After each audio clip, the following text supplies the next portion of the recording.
YS Vivekananda Reddy హత్య కేసులో మరో కీలకమైనటువంటి పరిణామం చోటు చేసుకుంది. ముఖ్యంగా వైఎస్ సునీత వేసినటువంటి పిటిషన్ను నాంపల్లి సిబిఐ కోర్టు కొట్టివేసింది. ఈ సందర్భంగా సిబిఐ కోర్టు చేసినటువంటి వ్యాఖ్యలు చాలా కీలకంగా మారుతున్నాయి. ముఖ్యంగా ఒక విధంగా చెప్పాలంటే సునీతను చివాట్లు పెట్టింది ఆ కోర్టు అనే విధంగా ఈ వ్యాఖ్యలు ఉన్నాయి. సో ఈ అన్ని అంశాలపై ఇన్డెప్త్గా మాట్లాడేందుకు మనతో జాయిన్ అవుతున్నారు retired additional SP Rajeshwara Reddy గారు. సార్ నమస్తే. నమస్తే అండి. సార్, ఇటీవల వైఎస్ వివేకానంద రెడ్డి హత్య కేసులో ఒక కీ టర్న్ అనేది మనం చూసాము. ముఖ్యంగా సునీత వేసినటువంటి పిటిషన్ను నాంపల్లి సిబిఐ కోర్టు కొట్టిపారేసింది. అంతేకాకుండా కొన్ని కీలకమైనటువంటి వ్యాఖ్యలు ఆల్మోస్ట్ తలంటి వేసిందా అనేది కనిపిస్తుంది. ఎలా చూడాలి, అసలు ఏంటి మెయిన్ ఏం జరిగింది? నేను చూసేది నిన్ననే 70 పేజెస్ జడ్జిమెంట్. అది క్షుణ్ణంగా నైట్ అంతా కూర్చొని చదువుతూ ఉన్నా ఏమని.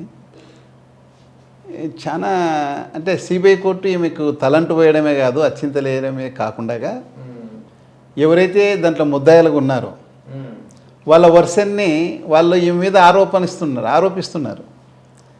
ఈమె దీన్ని కావాల్సిన ట్రయల్ జరగకోకుండా, స్పీడీ ట్రయల్ జరగకోకుండా దాన్ని అడ్డుకునేందుకే ఈమె పిటిషన్స్, వేరియస్ కోర్టుల పిటిషన్స్ మీద పిటిషన్స్ చేసి ట్రయల్ జరగకోకుండా దీన్ని ప్రొలాంగ్ చేయాలని ట్రై చేస్తుంది. అంటే అలిగేషన్ ఏముంది, ఈవెన్ 2029 ఎలక్షన్స్ వరకు కూడా ఈ కేసుని ఉపయోగించుకోవాలని టీడీపీ వాళ్ళకు ఉపయోగపడే విధంగా ఈమె ఫైల్ చేస్తుంది పిటిషన్స్ అనేది వాళ్ళ అలిగేషన్.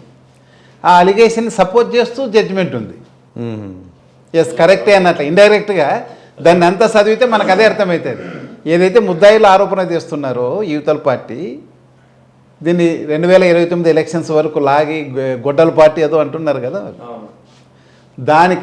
దాని కొరకు ఈమె వేస్తుంది పిటిషన్స్ అని వాళ్ళు ఆరోపిస్తున్నదే కోర్టు కూడా దాదాపు అది వాళ్ళ వర్షాన్ని సపోర్ట్ చేస్తూ తలంటడమే కాకుండా అసలు నీకు మళ్ళీ ఫర్దర్ ఇన్వెస్టిగేషన్ మళ్ళీ పిటిషన్ వేసే యోగ్యత లేదు.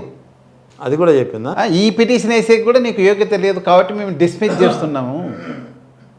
దీంట్లో 173(8) అని ఫర్దర్ ఇన్వెస్టిగేషన్ సిఆర్పిసిలో ఇప్పుడు 193(9) అయింది బిఎన్ఎస్ఎస్లో 2023లో. దాని మీద వినయ్ త్యాగ్ కేసు కాటుంటే అది చాలా మన landmark judgement.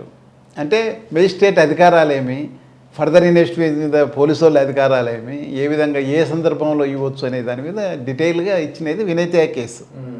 Supreme court Vinay Tyag case supreme court judgement. అది దానికంటే మొన్న ఒకటి ప్రమోద్ కుమార్ వర్సెస్ యూపీ అని అదొక జడ్జిమెంట్. దాని మీద అంటే ల్యాండ్మార్క్ జడ్జిమెంట్లు అన్నీ కూడా ఉటంకిస్తూ 70 పేజెస్ జడ్జిమెంట్ రాస్తూ ఆయన అసలు నీకు ఈ పిటిషన్ అనేది అసలు మెయింటైనబులే కాదు, ఏ చట్టం కింద కూడా కాదు. ఇది నువ్వు వేసుకోవాల్సింది ప్రైవేట్ కేసు వేసుకో, అంత కావాల్సి. నువ్వు చెప్పినట్ల నీకేదో మనసులో నువ్వు కలగన్నట్ల ఐఓ అంటే సిబిఐ వాళ్ళు నువ్వు ఏ విధంగా మన ఇన్ఫరెన్స్ తీసుకుంటున్నావో అదేవిధంగా వాళ్ళను కూడా ఇన్ఫరెన్స్ తీసుకోమని నువ్వు అడుగుతున్నావు. ఆ విధంగా చెప్పేకి కోర్టుకు కూడా హక్కు లేదు, ఈవెన్ నాకు కూడా హక్కు లేదన్నాడు జడ్జి. ఎందుకంటే ఒక స్టేట్మెంట్ని, ఒక సర్కమ్స్టెన్సెస్ని, ఒక మెటీరియల్ ఎవిడెన్స్ని ఏ విధంగా వాళ్ళు పర్సెప్ట్ చేస్తారో దాన్ని నువ్వు ఈ విధంగా పర్సెప్షన్ చేసుకొని ఈ విధంగా ఇన్ఫరెన్స్ డ్రా చేసి చెప్పమనే హక్కు కోర్టు కూడా లేదు. అది ఐఓ ఇష్టం, అంతే కదా. ఏదన్నా ఉంటే ఎక్కువ తక్కువలు ఉంటే నువ్వు ట్రయల్లో చూసుకో. అవును, ఓకే. కాబట్టి నాకు కూడా హక్కు లేదు, నువ్వెందుకు అడుగుతున్నావు? రెండోది అసలు నువ్వు తెప్పేదంతా చూస్తే మళ్ళీ కొత్తగా ఇన్వెస్టిగేషన్ స్టార్ట్ చేయమంటున్నావు. కొత్తగా ఇన్వెస్టిగేషన్ చేయాలంటే రీఇన్వెస్టిగేషన్ అంటారు దాన్ని కాన్స్టిట్యూషనల్ కోర్ట్స్, హైకోర్టుకు, సుప్రీంకోర్టుకే మాత్రమే ఉంది ఇచ్చేకి. దీన్ని CBI court, district sessions court cadre, కింది కోర్టులకు లేదు, మేము ఇచ్చేకి లేదు. ఫర్దర్ ఇన్వెస్టిగేషన్ కూడా ఇచ్చేకి లేదు. ఎందుకంటే ఫర్దర్ ఇన్వెస్టిగేషన్ వేయాలంటే ఏదైనా కొత్త ఎవిడెన్స్ ఉండాలి. నువ్వు చెప్పే ఎవిడెన్సులు 2021లో ఫస్ట్ ఛార్జ్ షీట్ వేసినప్పుడు ఉంటే అన్నీ సిబిఐ వాళ్ళ కోర్టులో ఉన్నాయి, సిబిఐ వాళ్ళ దగ్గర ఉన్నాయి, నీ దగ్గర ఉన్నాయి. అది కొత్త ఎవిడెన్స్ అవుతుంది. దానిలో నుంచి ఈ విధంగా సిబిఐ వాళ్ళు ఇన్ఫరెన్స్ డ్రా చేసి కొత్త వాళ్ళని చేర్చడము, కొత్త వాళ్ళని ఈ కేసులో ముద్దాయిలుగా చేర్చమని నువ్వు అడుగుతున్నావు. అట్లా చెప్పేకి మాకు లేదు. నీకు ఏదన్నా ప్రొటెస్ట్ చేయాలంటే ప్రొటెస్ట్ పిటిషన్ ప్రైవేట్ కేసు వేసుకో, కానీ దీంట్లో పనికిరాదని డిస్మిస్ చేశారు ఆమె. అంటే వాస్తవానికి ఇప్పుడు హైకోర్టు ఇచ్చింది ఇది కామెంట్స్ చేసిందా లేకపోతే డైరెక్ట్ వెర్డిక్ట్లో కామెంట్స్ అవి? దీంట్లో మొత్తం జడ్జిమెంట్లో Judgment లో కామెంట్ comments చేసింది, కామెంట్ చేసింది, serious comment sir. Serious comment చేసింది. ఈమె కూడా పిటిషనర్ కూడా సిబిఐని పర్ఫంక్టరీ ఇన్వెస్టిగేషన్ అని కామెంట్ చేసింది. పర్ఫంక్టరీ ఇన్వెస్టిగేషన్ అంటే లోపభూయిష్టమైన ఇన్వెస్టిగేషన్, అది ఎవరికైనా అవమానం. అయ్యో వ్యవస్థలో ఉన్నటువంటి లోపాలని అసలు నువ్వు పర్ఫంక్టరీ ఇన్వెస్టిగేట్ చేసినావంటే వాడు నీ పనికిరానోడని ఇన్వెస్టిగేషన్లో, వాడు police officer not suppose to be investigating officer అన్నట్ల ఆ పదం కూడా వాడింది ఆమె పిటిషన్లోను. అది కూడా ఆయన రాశాడు పర్ఫంక్టరీ ఇన్వెస్టిగేషన్ అని. నేను ఆమెతో ఏకీభవిస్తాను. దాంట్లోన పర్ఫంక్టరీ ఇన్వెస్టిగేషన్ ఏమంటుంది అసలు మొత్తం ఆ కేసు ఇన్వెస్టిగేషను ఆ ఛార్జ్ షీట్లోనేమో పర్ఫంక్టరీ ఇన్వెస్టిగేషన్ సిబిఐ. అప్పుడున్న సుబోధ్ కుమార్ జైస్వాల్ సారు డీజీగా ఉన్నప్పుడు ఆ 2 ఏళ్ల పీరియడ్ 25/5/2021 నుండి 25/5/2023 వరకు ఆయన టెన్యూర్. దాంట్లో చేసిన పర్ఫంక్టరీ ఇన్వెస్టిగేషన్ ఇంకా మళ్ళీ ఎక్కడ సిబిఐ చరిత్రలో ఉండదు. ఈ కేసు ఉదాహరణ. నేను ఛాలెంజ్ చేస్తే ఎవరితోనే డిస్కస్ చేస్తా వాళ్ళు నిజంగా పర్ఫంక్టరీ ఇన్వెస్టిగేట్ చేశారా లేదా అని. నేను మార్చి 15వ తేదీ 17వ తేదీ సుప్రీంకోర్టులో ఈ కేసుని ఇంకా అయిపోయింది మేము క్లోజ్ చేస్తున్నాము అని సుప్రీంకోర్టు మన డిక్లేర్ చేసిన తర్వాత, ఆర్డర్ ఇచ్చిన తర్వాత నేను వేరియస్ ఛానల్స్ వేరియస్ ప్లాట్ఫామ్స్లో చెప్పుకుంటూనే వస్తున్నా. ఇన్ని బొక్కలు ఉన్నాయి దీంట్లోన. అసలు మీరు ఆధారపడింది ఇద్దరి మీద ఆధారపడింది మొత్తం ఇన్వెస్టిగేషన్ అంతా. వాళ్ళు ఒకటి దస్తగిరి, రెండవ అతను రంగయ్య. ఇద్దరు కూడా లోపభూయిష్టమైనవి, ఒకదానికొకటి కాంట్రడిక్షన్ ఉన్న అబద్ధపు స్టేట్మెంట్లని నేను ప్రూవ్ చేశాను. ముఖ్యంగా దస్తగిరి స్టేట్మెంట్ సెల్ఫ్ కాంట్రడిక్టరీ. అది అసలు ఆయన చెప్పేదానికి అక్కడ ఫిజికల్గా జరిగిన దానికి అసలు సంబంధమే లేదు. దాదాపు అతను చెప్పడము ఆ ఇంజరీస్ కానీ లేకపోతే పిఎం సర్టిఫికేట్ కానీ లేకపోతే సీన్ ఆఫ్ అఫెన్స్ ఫోటోలు కానీ ఇవన్నీ చూస్తే, ఆయన ఫోటోలు కానీ చూస్తే ఆయన చనిపోయినాక లెటర్ రాసినట్లే ఉంది. అంతే కదా. ఒక మెదడు బయటకు వచ్చిన తర్వాత కొట్టి మెదడు సగం కారిపోయిన తర్వాత మనిషి కాన్షియస్గా ఉండి లెటర్ రాయడం ఇంపాసిబుల్.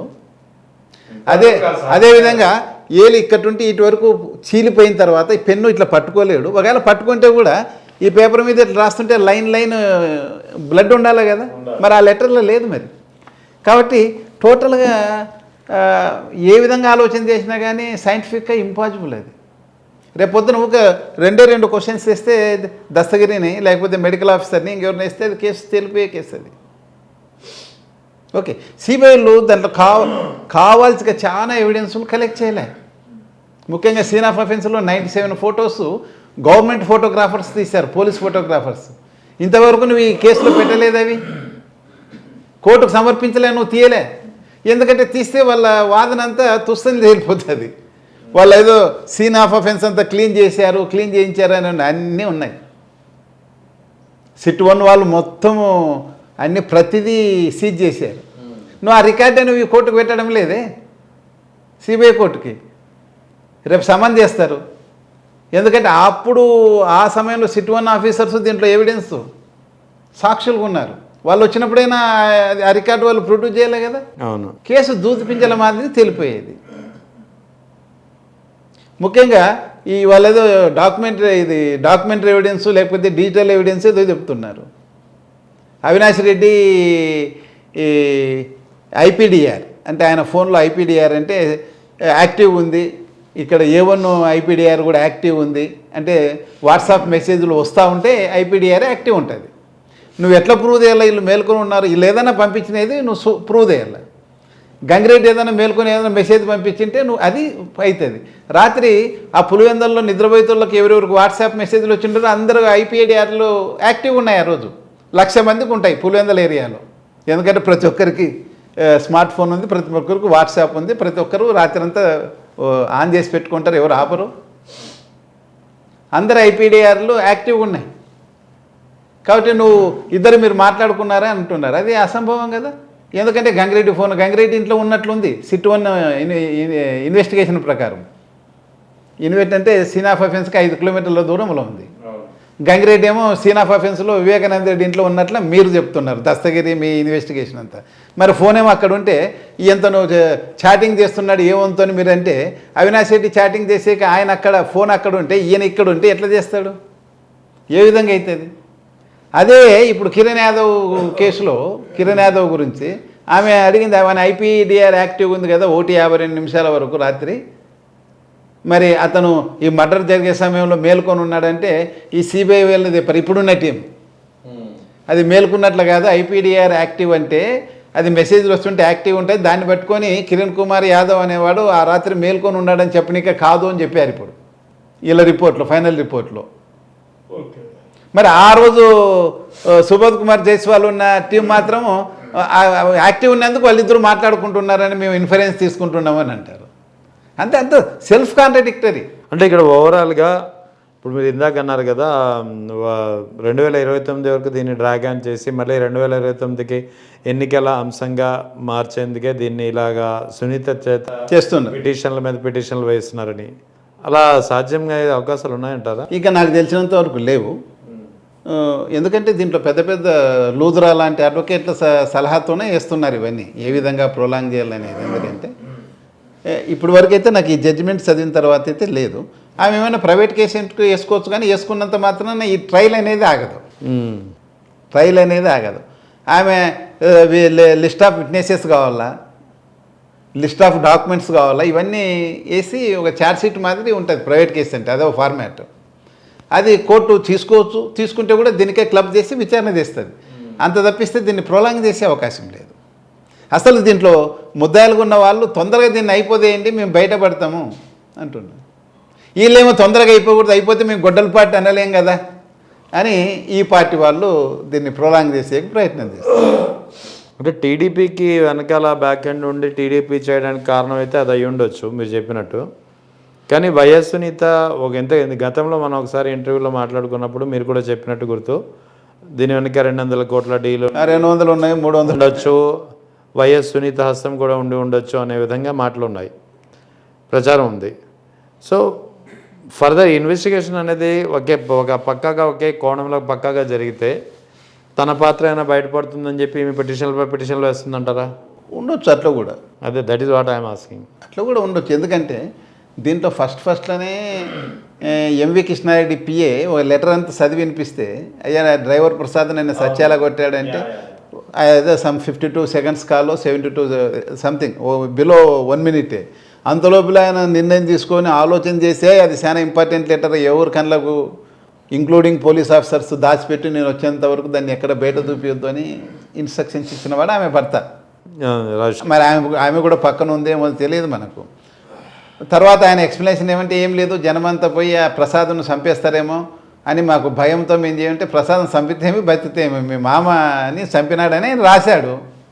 నీకు ఎలా తెలుస్తుంది? ఇప్పుడు ఇంత సినారియో తర్వాత కదా మనకు అర్థమైంది. ఫస్ట్ ఎవరికైనా కానీ నీకైనా నాకైనా అటువంటి ఫోన్ వస్తే ప్రసాద్ శానా మంచోడు ఉత్తముడు మా మామనే పనికిమాలిన వెదవని అనుకుంటాం మనం. ఎట్లా అనుకుంటాం? అంత ఇమ్మీడియట్గా ఎందుకు నువ్వు ఆ ఇన్స్ట్రక్షన్స్ ఇచ్చినావు అనేది సిబిఐ వాళ్ళు ఆయన చాలా సాఫ్ట్గా తీసుకుంటున్నారు దాన్ని. దాని మీద పోకుండా చూస్తున్నారు ఈ తెలుగుదేశం ఉన్నప్పుడు. ఎందుకంటే 2019 మార్చిలో అయింది, ఇది తెలుగుదేశం ప్రభుత్వం ఉండేది పవర్లో. ఆ రోజేమో గంగిరెడ్డి తూడ్చమని చెప్పినాడంటే ఏదో 2-3 వర్కర్స్ తూడిస్తే గంగిరెడ్డిని అరెస్ట్ చేశారు, ఇన్స్ట్రక్షన్స్ ఇచ్చిన వాడిని. దీంట్లో లెటర్ దాచిపెట్టమని వదిలేసి రాజశేఖరెడ్డిని అరెస్ట్ చేయాలి కదా, కానీ లెటర్ దాచిపెట్టిన వాళ్ళని అరెస్ట్ చేశారు. కృష్ణారెడ్డిని ఎద్దుల ప్రకాశ్ అని పాపం లెటర్ని తీసిపోయి వేరే పక్క కృష్ణారెడ్డి వాళ్ళ ఇంట్లో హ్యాండ్ ఓవర్ చేసిన వాడిని వాళ్ళని అరెస్ట్ చేసి జైలుకి పంపించారు. కానీ ఇన్స్ట్రక్షన్స్ ఇచ్చిన వాడిని పెప్పలే. ఎలగంగిరెడ్డి ఎంత బాధ్యుడు అంతే కదా. ఆడ స్క్రీన్ చేసే ఎవిడెన్స్ ఈ ఎవిడెన్స్ స్క్రీన్ చేసిన దాంట్లోనే రాజశేఖర్ రెడ్డి అంతే బాధ్యుడు. మరి ఇతన్ని అరెస్ట్ చేయడమే, ఇతన్ని వదిలిపెట్టడమేమి? మా డౌట్ ఏమంటే ఆ రోజుకే ఆరోపణ ఉంది. అది ఆ రోజు నుంచే ఈ బీటెక్ రవి క్లాస్మేట్ ఏదో చెప్తారు, ఆ రోజు నుంటే వాళ్ళకి సత్సంబంధాలు ఉన్నాయి, అందుకే అతని మీద ఏం యాక్షన్ తీసుకోలేదు అనేది అలిగేషన్. ఇది ఇన్ డెప్త్ చేయాలండి, ఇది ఇంకా చాలా చేయాలి. అసలు ఈ కేసులో మొన్న తాజాగా పిటిషన్ కొట్టివేసినప్పుడు ఎగ్జాక్ట్గా హైకోర్టు చేసినటువంటి వ్యాఖ్యలు ఏంటి సునీత గురించి? ఈ హైకోర్టు కాదు, సిబిఐ కోర్టు. అదే నీకు ఈ పిటిషన్ అయితే అర్హత లేదు, ఇది మెయింటైనబుల్ కాదు. నీవు ఇంతకుముందు అడిగినప్పుడు మేము ఒకే ఆర్డర్ ఇచ్చాం. నువ్వు 500-600 పేజీల అఫిడవిట్ వేసింది ఆమె పిటిషన్. ఆ పిటిషన్ అంతా సిబిఐలో కూడా ఇచ్చారు. సిబిఐ వాళ్ళు డీటెయిల్గా ఇచ్చారు, అయ్యా బాబు మేము ప్రతి విషయాన్ని మేము టచ్ చేసాము, ఆమె చేసిన ప్రతి దాన్ని కూడా మేము టచ్ చేసాము, ఇన్వెస్టిగేషన్ ఆల్రెడీ చేసాము అని ఇచ్చారు. సిబిఐ కోర్టు రెండు వీళ్ళ సమాధానం, ఈమె పిటిషన్ సిబిఐ వాళ్ళ సమాధానం కూడా చూసి, అయ్యా మీరు కిరణ్ కుమార్ యాదవ్ అర్జున్ రెడ్డి మధ్యన మెసేజ్ ఏదో అర్ధరాత్రి పోయినాయని చెప్తుంది ఈమె, ఏమి 1:42 ఏదో పోయిందని చెప్తుంది. ఇచ్చాడు కిరణ్ కుమార్ యాదవ్, సార్ చనిపోయినాడు వివేకానంద సార్ అని మెసేజ్లు ఇచ్చారు, 2 మెసేజ్లు ఎస్ఎంఎస్లో. వాటి గురించి మీరు ఇన్వెస్టిగేషన్ లేదు, అవి చేయండి అని మేము చెప్పాము. దానికి సిబిఐ వాళ్ళు ఇన్ డీటెయిల్గా చేస్తే, అయ్యా బాబు దాన్ని మేము చేశాము, దానివల్ల కొత్త ఎవిడెన్స్ ఏమి రాలేదు, కొత్త ముద్దాయిల్ని మేము కొత్తగా దీంట్లో చేర్చాల్సిన విషయం కూడా ఏది లేదు, కొత్త విషయాలు ఏం మాకు తెలియలేదు. అది 5:30 గంటలు కలిపితే 7:12 ఇచ్చాడు అబ్బాయి మెసేజ్. మరి 7:12 ఎలా ఇస్తాడు? 7:14 కదా సాక్షులు వచ్చింది అని ఏమంటుంది. అంటే సాక్షులు వస్తేనే నా ప్రపంచానికి తెలుస్తుంది. వాళ్ళ ఇంట్లో కూతబేట దూరంలో ఉంటుంది, వివేకానంద రెడ్డి ఇంటికి దగ్గరే, సునీల్ యాదవ్ది కిరణ్ కుమార్ యాదవ్ పక్కనే. వాళ్ళకి తెలియకుండా ఉంటుందా? మీకు 6:15కే తెలుసు కదా, మీరు ఎంతమంది ఫోన్ చేసి ఉంటారు. 6:30కి అవినాష్ రెడ్డి వచ్చినాక అందరికీ బంధువులందరికీ ఇంపార్టెంట్ లీడర్స్కి అందరికీ ఫోన్లు తీస్తుంటారు. ఎంతసేపు స్ప్రెడ్ అవుతుంది ఇది న్యూస్? అందులో వివేకానంద రెడ్డి హత్య చావు గురించి ఎంతసేపు తెలుస్తుంది? అంతే కదా.